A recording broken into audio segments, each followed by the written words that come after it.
আমাৰ ইয়াত যিকোনো ইণ্ডাষ্ট্ৰি আহি এই 40 লাখ মহিলাক যদি ৰ মেটেৰিয়েল দি দিয়ে যে আপোনালোকে মোক এইখিনি প্ৰডিউচ কৰি দিয়ক মই বিক্ৰী কৰিম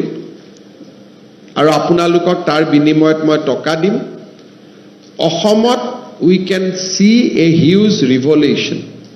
মই ভেলিডেক্টৰীত হেটো মেনশন কৰিছিলো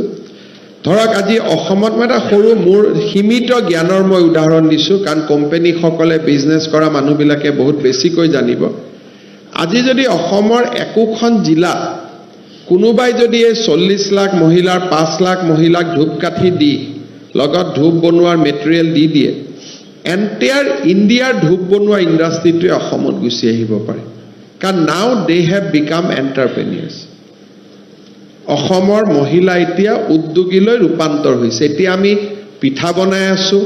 লাৰু বনাই আছো কিন্তু পিঠা আৰু লাৰু অসমীয়া মানুহে খাব ইয়াক আমি ওয়াল মাৰ্কেটলৈকে লৈ যাব নোৱাৰো কিন্তু পিঠা আৰু লাৰুৰ লগত এতিয়া যদি আমাক ভাল হ্যান্ডলুমৰ ডিজাইন দি দিয়ে যে এই হ্যান্ডলুমটো তোমালোকে বনোৱা জাপানলৈকে লৈ যাম মই এতিয়াও মোৰ মনত পৰে এপিজে আব্দুল কালামক যেতিয়া মই শুৱালকুছিত মাতিছিলো তেখেতে মোক কৈছিলে যে ইয়াতে আমি জাপানৰ কাৰণে দৰকাৰী সব টেক্সটাইল শুৱালকুছিত বনাব পাৰো